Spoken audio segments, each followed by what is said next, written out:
2566.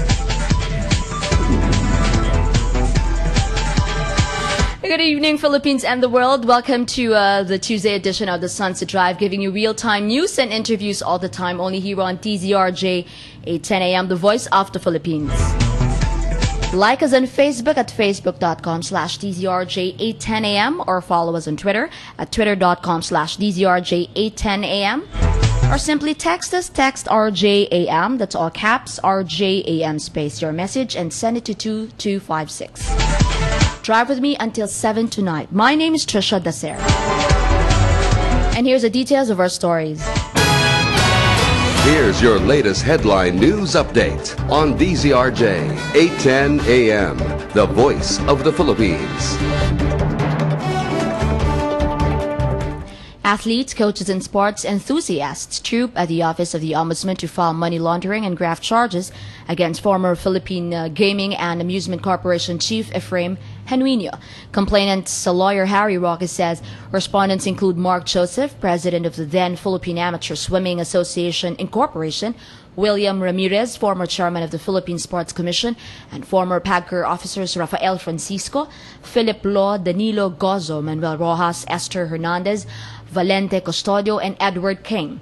In the complaint affidavit, a 2008 audit report reveals that Ramirez authorized the direct release of funds to Joseph Swimming Association without the approval of the Philippine Sports Commission.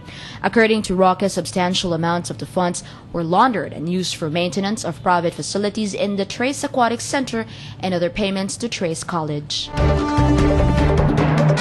Two National Bureau of Investigation agents left for the United States to effect the extradition of Michael Ray Aquino.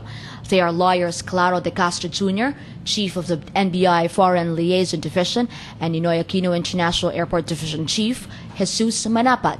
It was not clear when the two are coming back to Manila with Aquino. No security details were revealed by the NBI, but sources say this may be similar to the one arranged for former Presidential Anti-Organized Crime Task Force members Cesar Mancao and Glenn Dumlao. Aquino is one of the suspects in the November 2000 double murder case of publicist Salvador Bobby Dacer and driver Emmanuel Corbito. The Presidential Security Group is now conducting its own probe on accusations that three of its members sexually abused, allegedly, a 5 or 15-year-old girl inside their barracks in Malacanang. Colonel Ramon Mateo Dizon, PSG commander, says they will cooperate with the Manila Police District, which is now handling the case.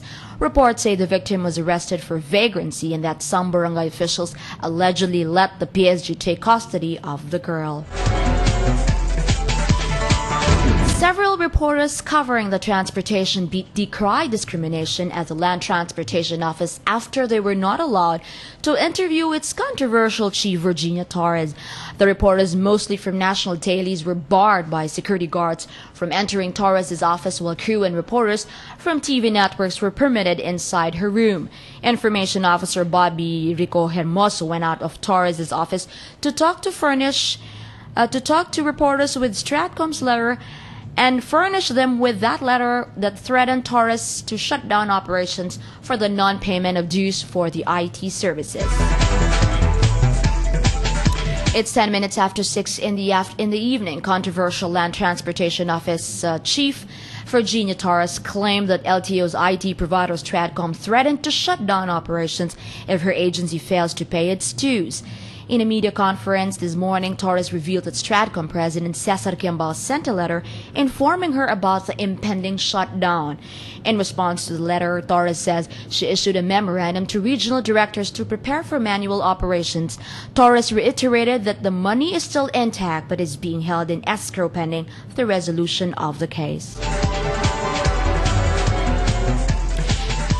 Ang Galing Pinoy Party List Representative Juan Miguel Mikey Arroyo blamed the plunging of the satisfaction rating of President Aquino to the KKKs of his administration, which the young lawmaker referred to as kaibigan, kaklase at kabarilan.